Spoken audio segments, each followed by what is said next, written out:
Thanks for coming back, everybody, to hear Living to Do's review of Power Book 2 Ghost. The title of this episode was Selfless Act. So let's get into this. We see Tyreek. Uh, he's having a nightmare, and in his nightmare is Kanan trying to talk in his ear about, I guess, throwing away the phone into the whatever you call What do you that call thing. that thing? I can't think of the I word can't now. think of it either. Is it a furnace? Kinda, I Not a think. furnace. Yeah, but to heat up those. In the original Ghost or the original Power, at the where they lived at the penthouse, there Mm-hmm. was a place that Ghost went to and Tommy after they killed someone, and they throw their clothes and their guns in A there. center. The what is it called? Incinerator. Yeah, yeah. Okay, yeah, I that's think what it that's is. what it is. Okay, so he's awakened by a banging on the door, and it's the police. So I guess we're all thinking the police are coming to question or take Tyreek into custody, and Tyreek asks, "What's going on?" They asked him, they're going to take him down to the station. He's asking why, and they said, "You'll find out." Now, what was the harm in telling this young man why he was asked to go to the police station? For the suspense of it all, to scare him. They're two dumpy, regular old beat-looking cops Mm-hmm. come into his door. Um, of course, in this climate, we all know when cops come to your door, and especially when they're um, talking to a black guy, and they can't even tell the black guy why he needs to go down to the station. So you're going to just, create this apprehension in him.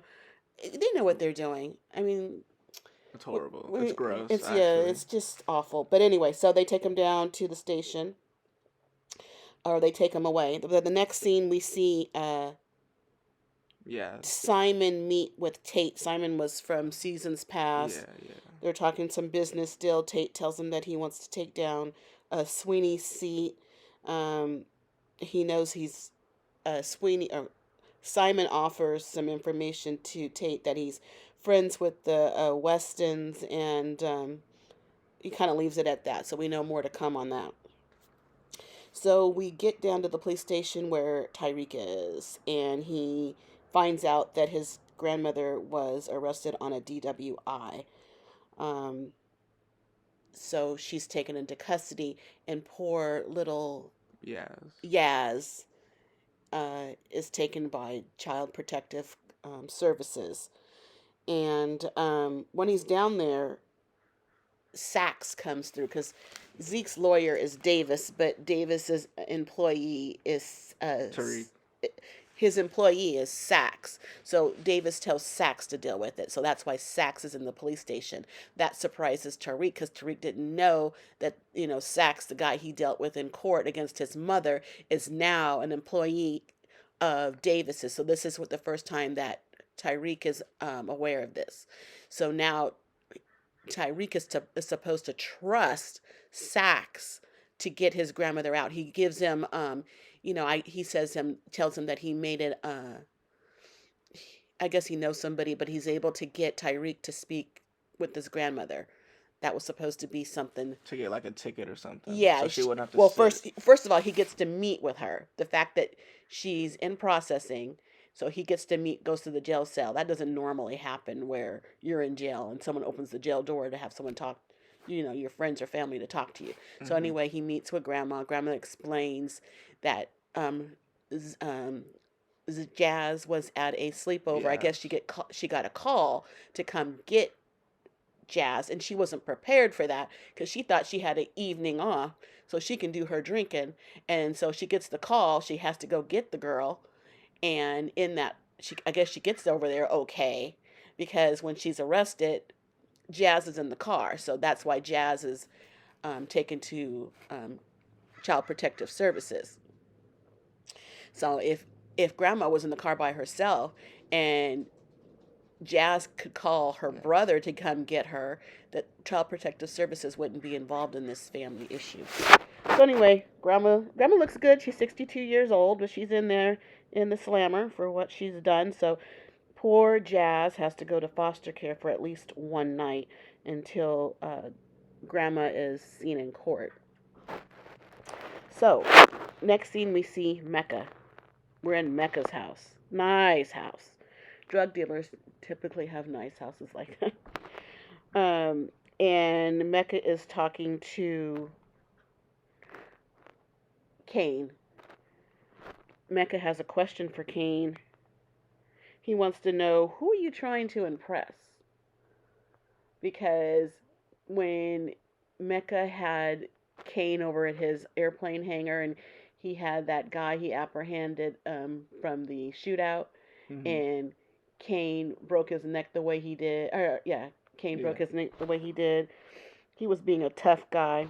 Okay, while Mecca and Kane are talking, Mecca looks at his security cameras and he sees the guy from. He sees Lil Guap from GTG at the security cameras. lobby of his little building or whatever. Yeah. And then he looks annoyed by it and he just says, send him up. And then he sends him up. And then they start having a conversation about him walking in on like Instagram or live or something. And then Mecca says, remember I said be aware of your surroundings to Kane? And then that's when Mecca grabs Lil Guap's hand and starts breaking all his fingers. And he says, get this dude out of my house or whatever. Right. He's letting you know pretty much what he'll do to you. Exactly. So I guess he's the ultimate tough guy. Okay, so the next scene is Davis in his office. Sax comes in. Yeah, Sax comes in, and then what was he talking? Was he talking about? He was telling. He was asking. Davis was asking Sax how the Tyreek situation went with the grandma. He goes, "Oh, real good. I got a DAT, which is a desk appearance ticket for her DWI, and that's kind of unheard of. But Sax did his thing for Tyreek and the family, and which is also doing his thing for Davis. Correct. Okay, so he also tells. Didn't he also tell Davis at this time? Was it at this time? No. No. That was later in that episode. Later, okay. So the next scene we see Rashad Tate. He is talking to Carrie at the school.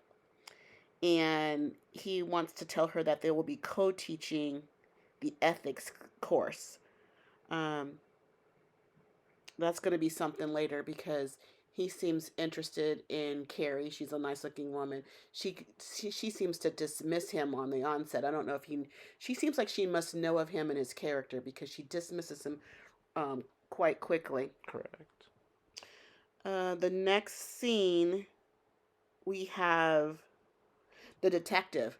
He goes to a lady's house, Miss Roth. Hannah Roth. That's Carrie's sponsor, I believe. That's Carrie's sponsor. He wants to ask Miss Roth about some questions about Carrie. And she doesn't really want to speak to him, but I think he throws around, it's about an investigation, get her talking. He wants to know more about her relationship with Mr. Reynolds. And she's her sponsor. I don't know if she's obligated. It's not like it's a doctor-patient confidentiality or a lawyer-client confidentiality, but she is her sponsor. She is, your client, the girl you're sponsoring, is disclosing personal information that I don't really think you should. You're not allowed to do that. I don't think so, because when you go to AA meetings, they say whatever happens in there stays in there. That's a part of the AA. That's an extension of it. That's what I was thinking. And then he said something. I think he just said something to scare her. And then she just went along Spilled with the beans because she was scared. But then she tried to call Carrie. That was who was calling her. At the beginning of the class. At the beginning of the class, but she had a lot going on. Yeah. So she didn't answer it. Okay, so next we see Zeke. He is at his school. And he's entering the draft. At the press conference. And Monet and Diane. And what's his name? Was Drew there? Drew was there Also, also, and then so Monet was directing traffic up when it comes to Zeke. She was the momager over there, and she's telling Zeke that this is for the family. We're doing this. And I don't know how she has so much say. First of all, the NBA doesn't have to choose you, right? we don't have to, but it'd Yeah, be stupid for them not to take him into the league. but he was shot. He's damaged goods as that, as it is. No, he wasn't. That Wasn't was he shot in the no, that knee was last year? Drew. They That were was. gonna shoot Zeke, and then Drew came along. It was like the GTG guys, Lil Guap and Oh, them. they didn't kill. They didn't shoot him at all. No, they were gonna shoot him, and Uh, then like Zeke and the other guy from his the art class, the guy he met at yeah, the art class, yeah, yeah, Zeke's yeah. teammate.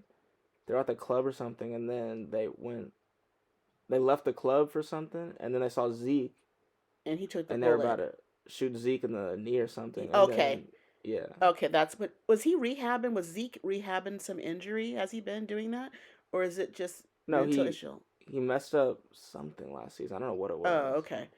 I thought he was rehabbing. Okay, so that happened. So next we have Braden is on the phone with his brother Trace, and Braden is being asked to pledge Kappa when Tyreek comes into the dorm room.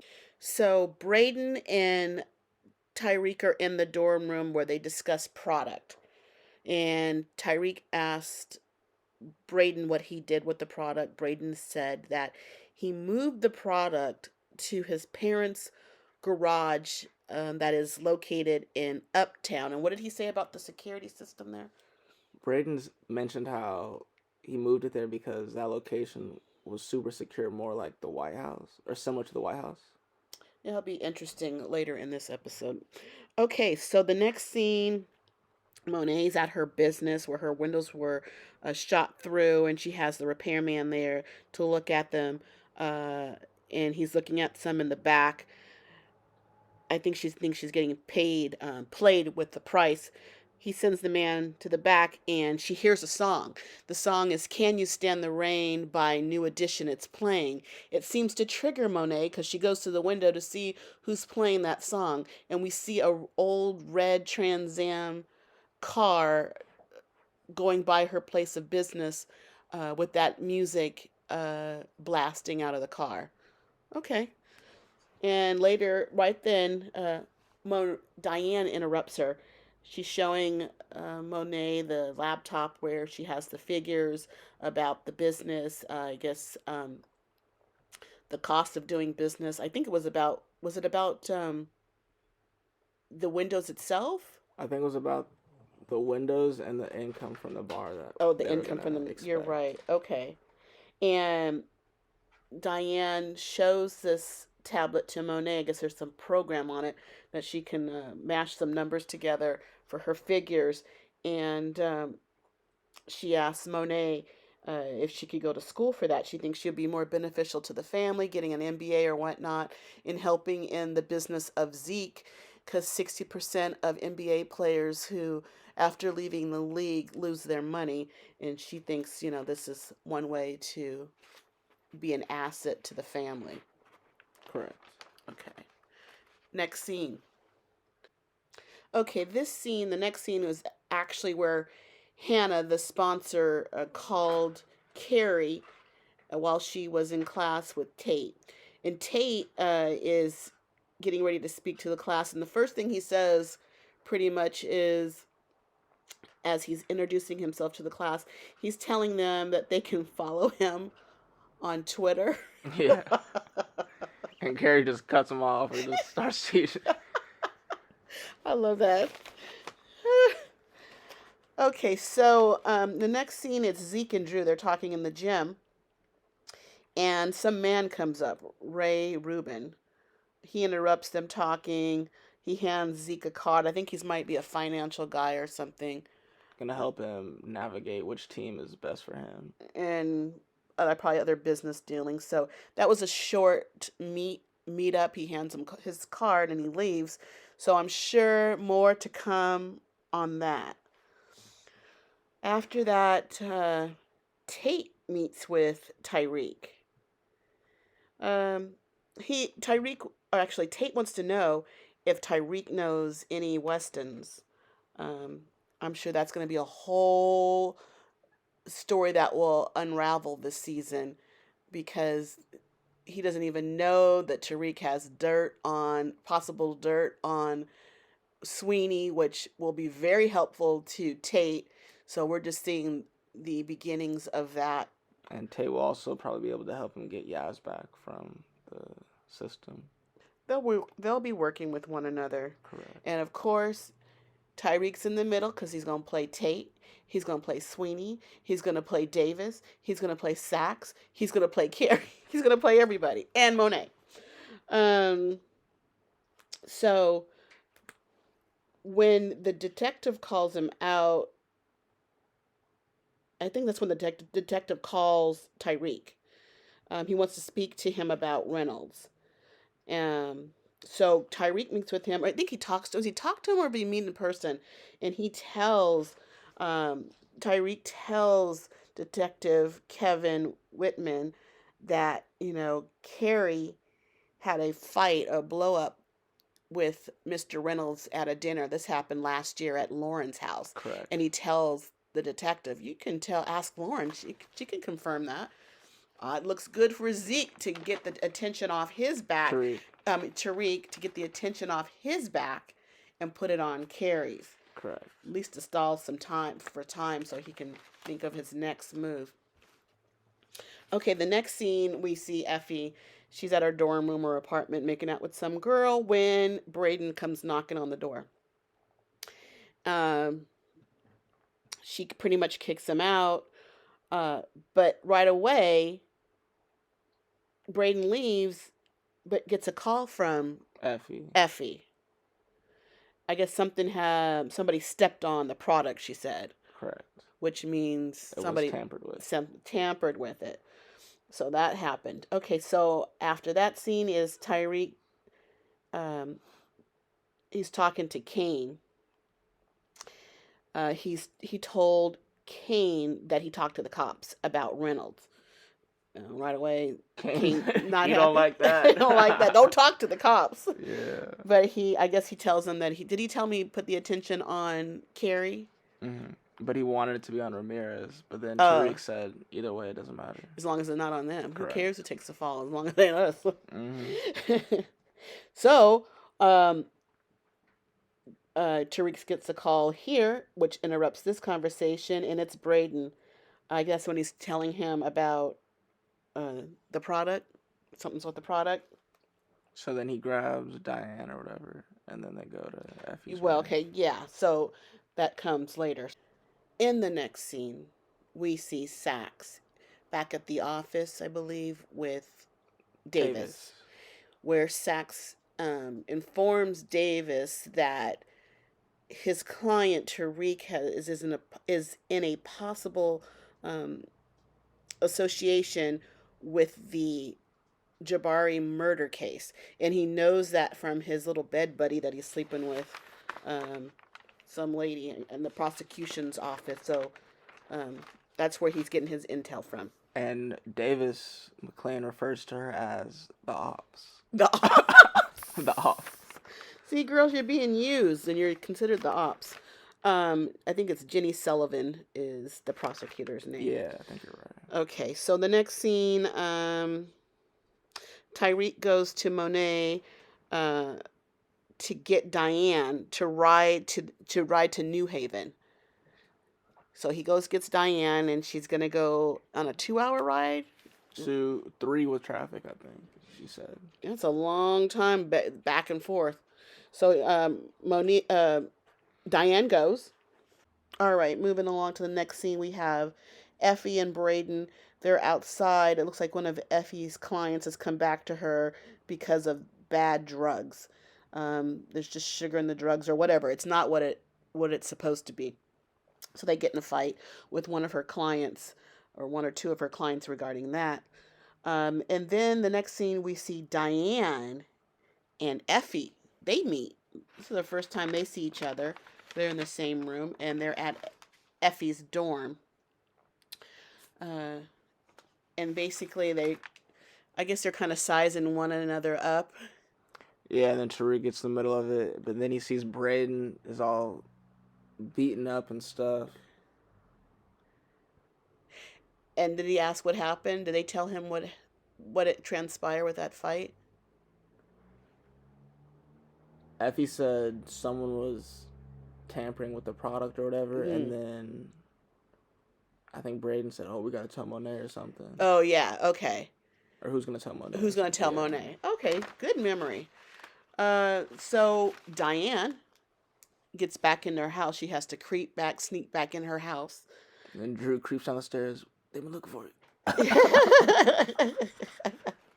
And Diane tells Monet, actually, Drew, she told Drew first that the product was bad. Correct. And then I think Monet steps out of the kitchen, and then Diane tells her, and then Mm-hmm. Monet tests it, and then Monet says she believes that it was Rico. But she doesn't get mad. And they're surprised. She kind of laughed. She tested the drug. She put the drug on her mouth, on tongue. She tasted it. I guess it doesn't taste like it should. But she's like, kind of walks away. And the two, Like Diane and laughs it off. Drew, are like shocked because you get your head shot off for doing this to Monet. Well, that's what happened to Rico. Yeah. And then she did shoot him. Yeah, that was before. Yeah, They for knew. something else. Yeah. But they're surprised at her response to the bad drugs. Okay, so after that, Kane comes around Drew. I think he's outside and he meets with Drew, and he takes Drew to the gun range. Um, and in their talking, I guess Drew explains about the bad drug situation to Kane. He tells Kane we need a new connect Correct.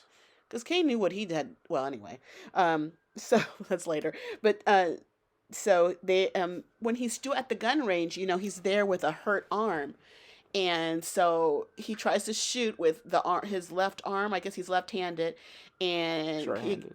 he's He's right-handed, and his right arm.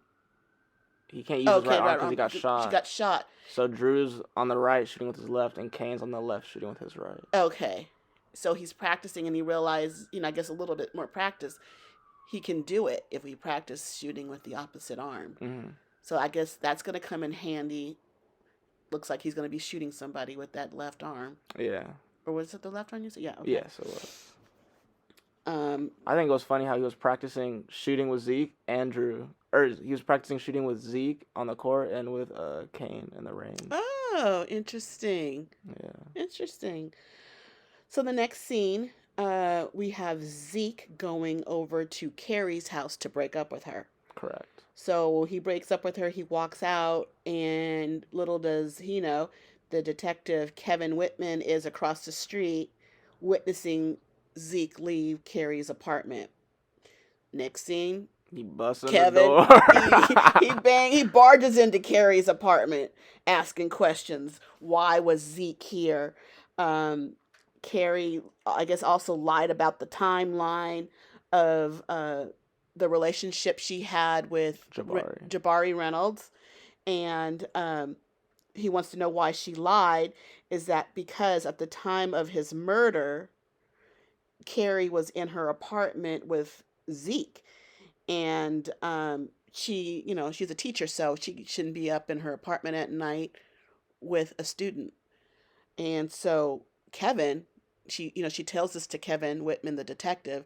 So immediately he threatens her with it, that he was going to use that information to have her disbarred because she used to be a lawyer. I guess she still holds her lawyer's license, I guess. But he's going to have her disbarred, when that gets out that you're fraternizing with the student, you teacher. So the next scene, we hear actually the song "Can You Stand the Rain," and it triggers Monet again.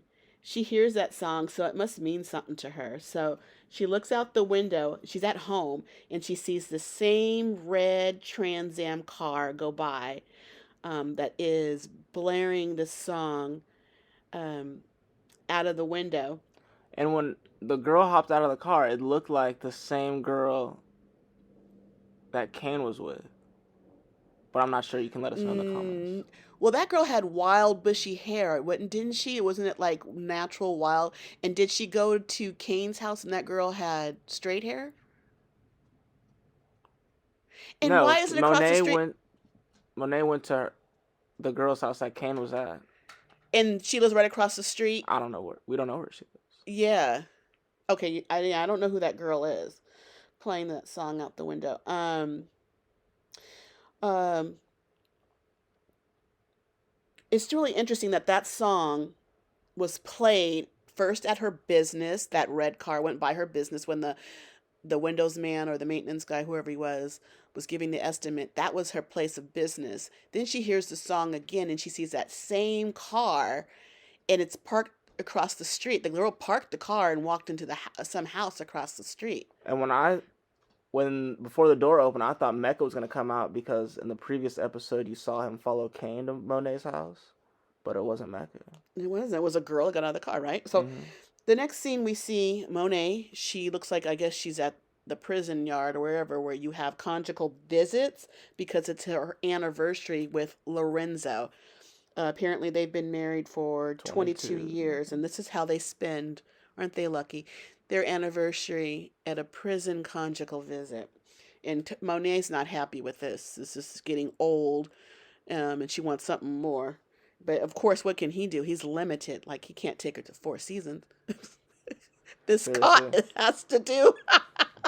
Not funny. Anyway, and isn't it okay? Anyway, I'll go there. I'll talk about that next. Kane. This is where Kane meets with back with Mecca at his house to discuss a new connect. Correct. And when Kane's talking to Mecca, he mentions how he received the product, and he said he got it from a lower level distro. And I believe what happened. Kane went to Braden's garage after he said it was as secure as the White House, and then Kane swapped him out. Unnoticed, huh? And then He was in an uptown, uh, what do you call it? community. Neighborhood, yeah, neighborhood community where it's supposed to be safe, locked down like the White House.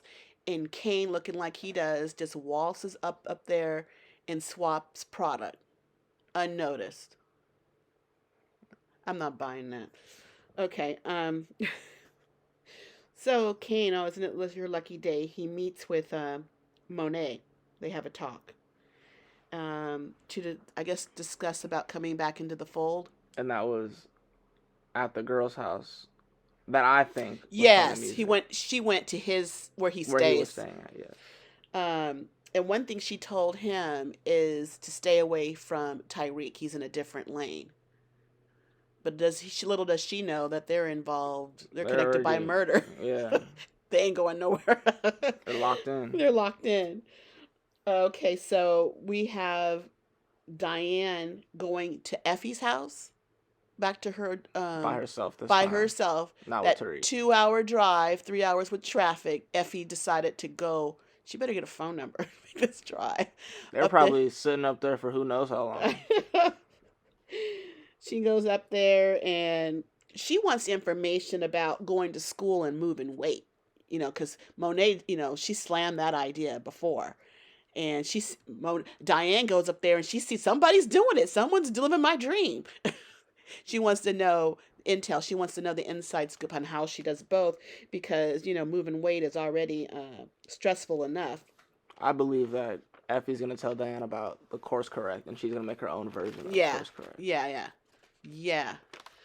That's going to be interesting. Those two girls getting together, that might be another spinoff. Power spinoff. Power Book 4. Yeah, really. 5 or 6. Boss ladies. It'd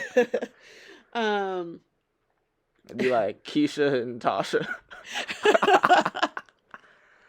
But then Diane discussed with Effie, that, they don't know how the product got messed up like that. So you see Effie, something go on with Diane in later scenes where she gives a couple looks. And you think she's putting the puzzle together. Oh, okay. Yeah. So here, Effie tells her, who has the most to gain? by messing up your stuff? So that's a question that Diane has to think on. That could be the answer. Um, so after that, Kane discussed a new partnership with Mecca. Um, this is where he tells him that he replaced the bricks with sugar. Um, and then, okay, we have Davis in his office. He's looking at his computer, and the picture and a name comes up of Theodore Rollins.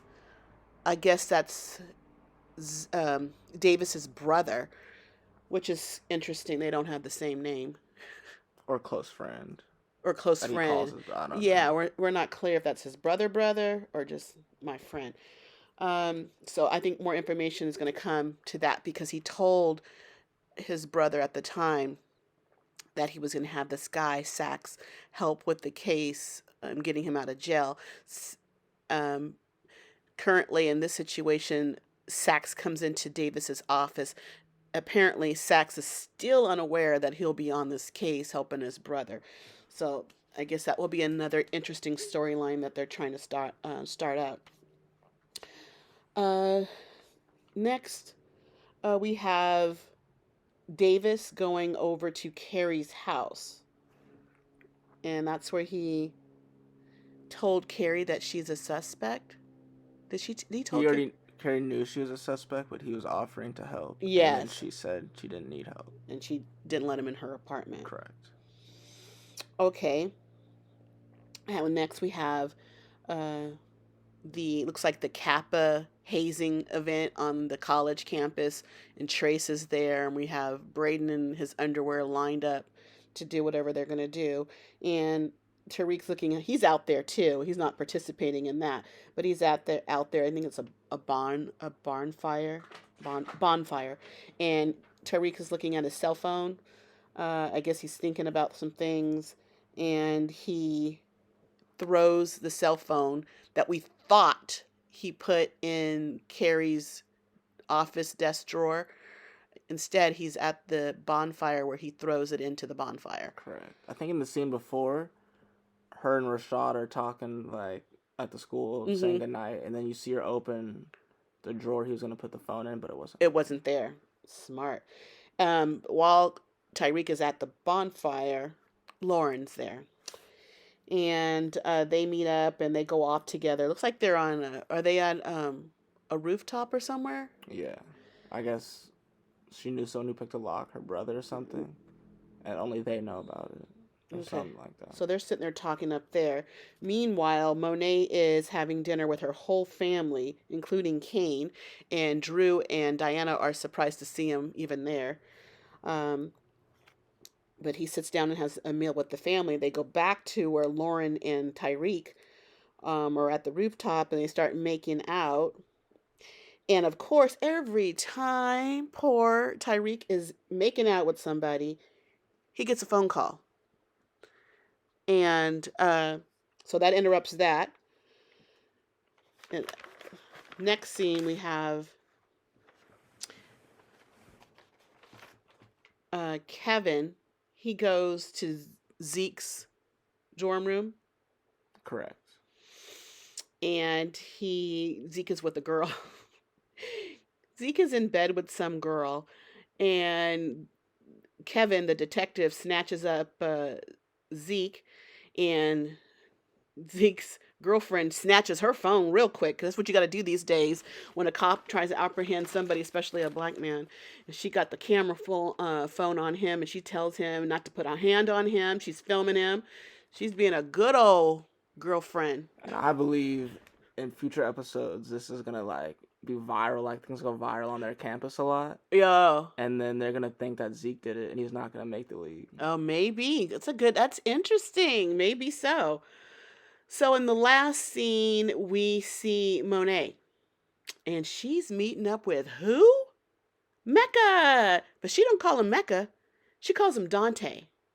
And apparently they had a thing back maybe when she was a teenager or something because I guess he used to knock the trash cans over And and play that song. and play that song, and her dad never knew that it was Dante doing it. But when that had happened, her trash cans were knocked over on maybe in that song, and she just knew, put two and two together, and knew it was a sign from Mecca, where she goes and meets. So it looks like Monet has a type, because honestly, Lorenzo and Mecca Dante look alike. Very similar. Very similar. Not to mention, they look like they could be the cousin of, was it Ramirez, the cop that was killed? So Monet has a Maybe. type.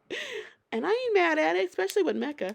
But it's really weird how Mecca looks exactly like, or too much Yeah. like Once you Lorenzo. saw them at the prison, when you saw Lorenzo again for Yeah. the first time this season, you could really see the similarity between Yes. them. Very good. Yes. I agree. Bald head. Little What do you beard. call ambiguous? What is not guigus, but I know it's when you don't look, you look vague. You know what I mean? Um. I can't say the word right now, but anyway. Oh, the twin thing. No, well, no. When you don't know what you are. Like when you look at Mecca, you're like, is he black or is Oh, he? I can't And think they're of in it. New York, so they're probably Yeah, when you don't know, your look, you can't really decide what you look like. You know, your looks don't tell us what you are. I can't think of the word. I know what I'm saying. I just slipped at the tongue. Like lately, I can't remember things, so that's not new. Let us know in the Anyway, comments. yeah, ambiguity. Something like that. Yeah. So anyway, that was an interesting episode. I'm really interested in the story. I want to know what's going to unfold. I'm interested. I can't wait for the next episode next Sunday. Very excited. You guys are gonna have to tune in. All right, everyone. Thank you for stopping by and hearing us out. Please like this video if you liked the video, and subscribe if you haven't already. And I want to thank you in advance. And we will be back next week, because right now we got living to do. See ya.